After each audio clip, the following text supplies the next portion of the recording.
नमस्कार, मैं अभय कुमार आपका स्वागत करता हूं अपने फेसबुक पेज के माध्यम से और हमारा जो यूट्यूब चैनल है बायोलॉजी बाय अभय कुमार उसके माध्यम से। आज हम बात कर रहे हैं बेटा यहाँ पे, जैसे कि आपने देखा होगा कि लिखा हुआ भी है यहाँ पे, welcome to Facebook page Abhay Kumar sir, chapter 1 sexual reproduction in flowering plant and topic है स्ट्रक्चर ऑफ म्यूचुअल एंटर। तो यहाँ पे हम कह सकते हैं कि ये जो टॉपिक है वो क्या है, मैं आपको बता दूं, ये है परागकोश की संरचना, परागकोश की संरचना। तो यहाँ हम बात कर रहे हैं, यह है जो कोश का भित्ति परागकोश से बना है। जो कोश का भित्ति है, ठीक है, कोश का भित्ति है वो किससे बना है बेटा? परागकोश से बना है, परागकोश से बना होता है। परागकोश की जो भित्तियां होती हैं बेटा, उन भित्तियों को हम कह सकते हैं कि वो विभिन्न परतों से बनी हुई है। बस ओनली उन परतों को ही हम पढ़ने वाले हैं यहाँ पे। तो पहले वाली जो फर्स्ट परत है उसे हम पढ़ेंगे। पहली परत है वो है बेटा बाह्य त्वचा। क्या है बेटा? बाह्य त्वचा, ठीक है। मतलब इसे हम बोल सकते हैं बेटा एपिडर्मिस। यह एक कोश की बाह्य परत है। क्या बेटा? यह है एक कोश की बाह्य परत है, बाह्य परत है। कौन सी? एपिडर्मिस, ठीक है। यहाँ पर लिखा हुआ है, ये लेयर आपको दिख रही है, जो फर्स्ट लेयर दिख रही है वो क्या है बेटा? एपिडर्मिस है। तथा इसमें सदैव एंटीक्लाइनल विभाजन होता है। क्या बेटा? इसमें सदैव एंटीक्लाइनल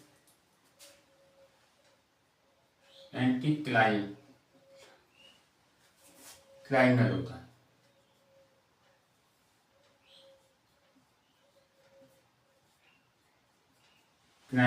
होता है या एंटीक्लाइनल विभाजन होता है। क्या बेटा? एंटीक्लाइनल विभाजन होता है, विभाजन होता है। तो आपको क्या मालूम पड़ा? बाह्य त्वचा मालूम पड़ती, जैसे हमारी जो त्वचा है तो ये बाहरी त्वचा है, इसे हम एपिडर्मिस बोल सकते हैं, ठीक है। मेहनत की जा रही है, आप इसको ढूंढा कर रखिएगा। पूरा आपका जो भी टॉपिक है, एक एक टॉपिक बारीकी से आपको यहाँ पे पढ़ाया जाएगा। अब बात कर रहे हैं यहाँ पे अंतःटिशियम, ठीक है। सेकंड लेयर है बेटा अंतःटिशियम। ये बेटा आपकी सेकंड लेयर है। अब इससे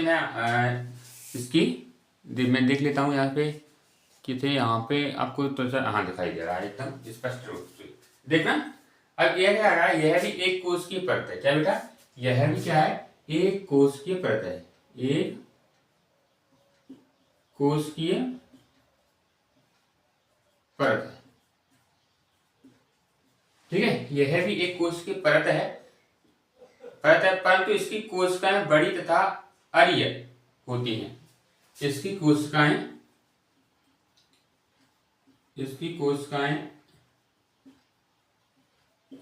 बड़ी तथा अरीय होती हैं, ठीक है। और क्या होता है बेटा? परागकोश के परिपक्व होकर फटने वाले स्थानों पर कोशिका भित्ति पतली रह जाती है। मतलब परिपक्व हो जाती है, ठीक है, और वह फटती है तो वहां की जो कोशिका भित्ति है वो कैसी होती है? कोशिका भित्ति फटने वाले स्थान पर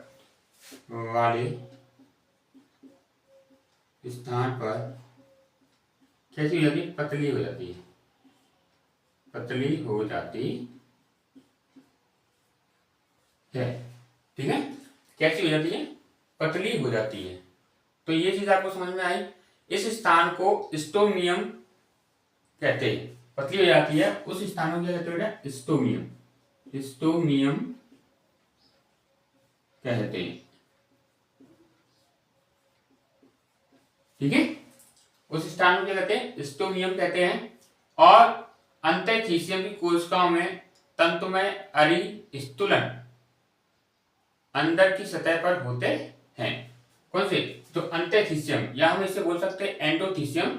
यहाँ पे देखो, एंडोथिशियम जो परत है वह क्या है बेटा? तंतु में अरीय संतुलन के अंदर सतह पर होते हैं और स्टोमियम में यह तंतुवत स्टूलन नहीं मिलते। ठीक है, अंतःशिशियम की कोशिकाओं में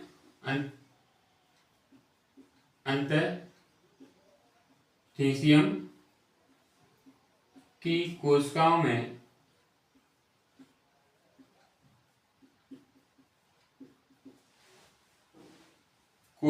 में तंतुमय अरिस्थूलन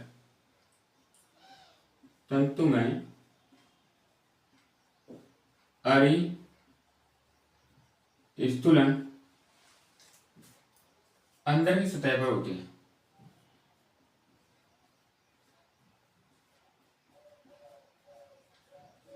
अंदर की सतह पर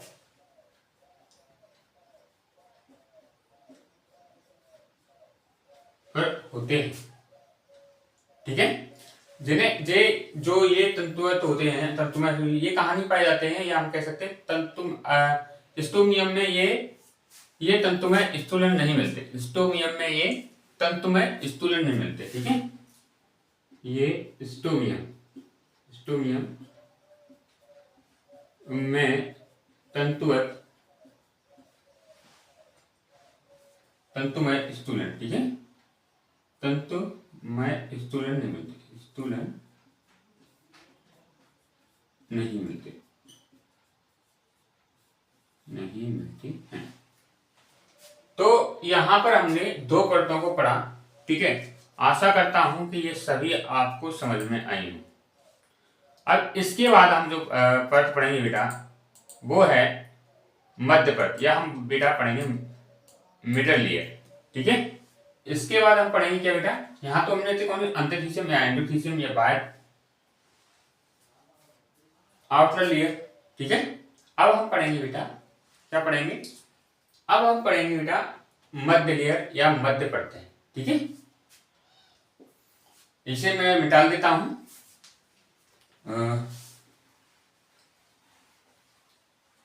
मिडल लेयर बोलते हैं, वो पढ़ेंगे। ठीक है, यहां पे देखो थर्ड,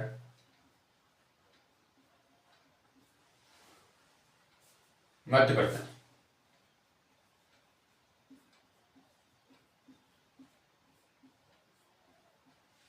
मध्य परतें, इनमें सामान्यतः 3 से 5 तक वर्गाकार कोशिकाओं को की परतें मिलती है। क्या बेटा, 3 से 5 तक। ठीक है, सामान्यतः 3 से 5 तक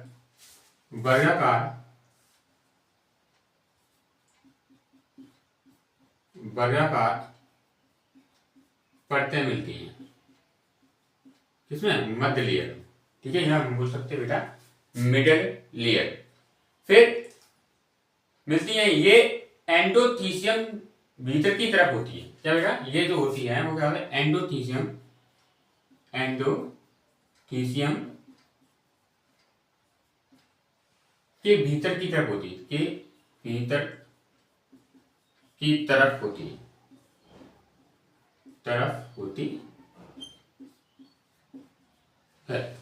अब परिपक्व परागकोश में परतें गल जाती है। क्या होती है, परागकोश में क्या होती है, परागकोश में परत क्या हो जाती है,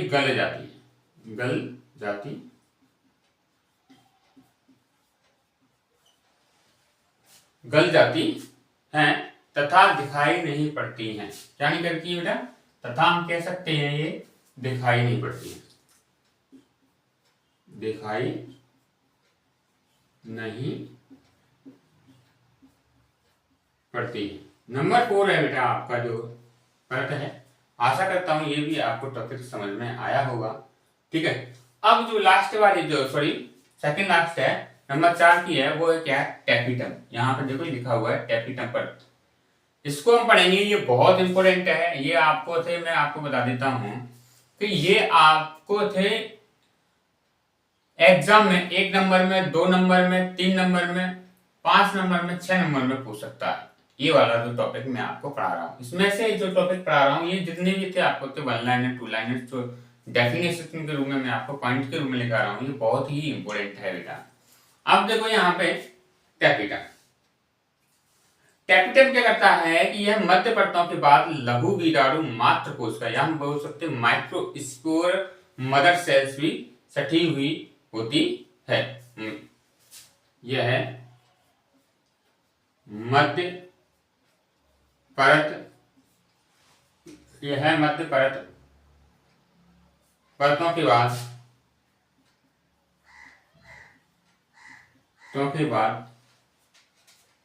परतों के बाद लघु कीटाणु मात्र कोशिकाएं, लघु कीटाणु मात्र कोशिका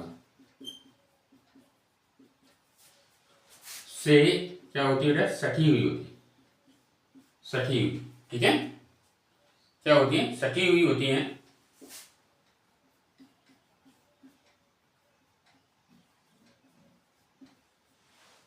सटी हुई होती है। इनकी कोशिकाओं में एक से अधिक केंद्रक भी हो सकते हैं। क्या हो सकते हैं, ये टैपिटम की बात कर रहा हूं मैं, ठीक है, टैपिटम की बात कर रहा हूं, टैपिटम। इनकी कोशिकाओं में, इनकी कोशिकाओं में एक से अधिक क्या हो सकते हैं बेटा, एक से अधिक केंद्रक भी हो सकते हैं, केंद्रक भी हो सकते हैं, हो सकते हैं। अब देखो समझने का प्रयास करना बेटा, यहाँ पे सारी चीजें थे, बारीकी से बता रहा हूं। इसका मुख्य कार्य लघु कीटाणु मात्र कोशिकाओं को पोषण करना होता है, या पोषण प्रदान करना होता है। इसका क्या कार्य होता है बेटा, कैपिटम का मात्र कोशिकाओं, इसको बेटा मदर सेल्स की मात्र कोशिकाओं को पोषण प्रदान करता है, क्या कहता है, पोषण प्रदान करता है, ठीक है, पोषण प्रदान करता है। अब ये कोशिकाएं दो प्रकार की होती हैं, एक कितनी प्रकार की, दो प्रकार की होती हैं, दो प्रकार की कोशिकाएं होती हैं, दो प्रकार कोशिकाएं होती हैं, कोशिकाएं होती हैं। नंबर हम फर्स्ट बात कर रहे हैं, तो नंबर फर्स्ट जो कोशिका होती है वो होती है बेटा अमीबिया, एमोबाइट, ठीक है, अमीबिया, अमीबिया। और नंबर सेकंड होती है बेटा, वो होती है स्रावी या ग्रंथन, स्रावी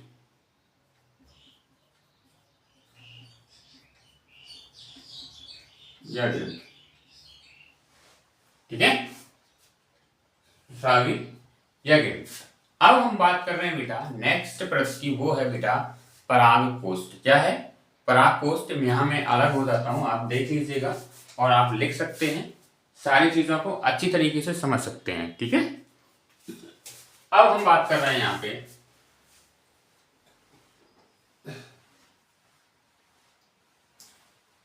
परागकोष्ठ, पॉलिन सेक और पॉलिन चैम्बर।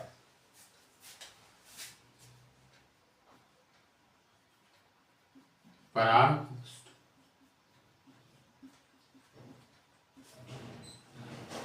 पराग प्रकोष्ठ, इनमें लघु कीटाणु मात्र कोशिकाएं बेटा का निर्माण होता है। इसमें बेटा पराग प्रकोष्ठ में लघु कीटाणु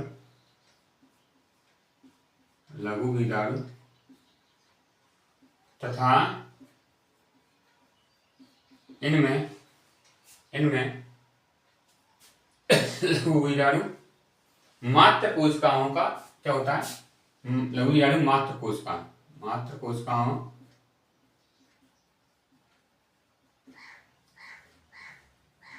का निर्माण होता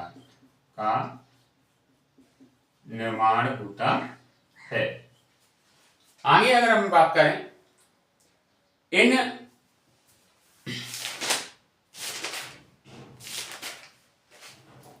इन मात्र कोशिकाओं में अर्धसूत्री विभाजन, इन मात्र कोशिकाओं में क्या बेटा अर्धसूत्री विभाजन के फलस्वरूप अर्धसूत्री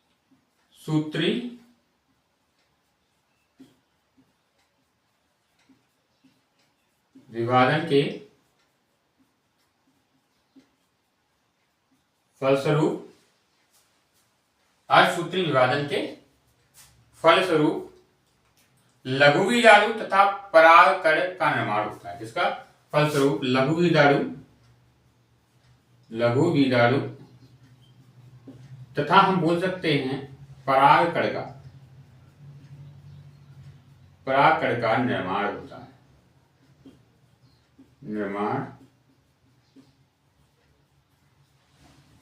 निर्माण होता है। तो यहाँ पे यह माइक्रोस्पोर और पॉलन ग्रेन्स का निर्माण हो रहा है। यहाँ पे आप देख सकते हैं वैस्कुलर बंडल्स है, फ्रॉन्क्लामेंट्स है, pollen grains released when anther split of seeds, ये पॉलन ग्रेन्स है। यहाँ पे हमारे पॉलन मदर सेल्स बन रहे हैं यहाँ पे, ठीक है। एपिटम है, ये एपिडर्मिस है, ये पॉलन सेक बोल रहे हैं, ठीक है। और यहाँ पे फाइबर लेयर्स हैं, ठीक है। तो मतलब हम कह सकते हैं ये सारा टॉपिक मैंने आपको इस वीडियो के माध्यम से समझाया। आशा करता हूँ कि आपको ये सारी चीजें समझ में आई होंगी। तो वीडियो देखने के लिए बेटा आपका बहुत बहुत धन्यवाद। Thank you very much.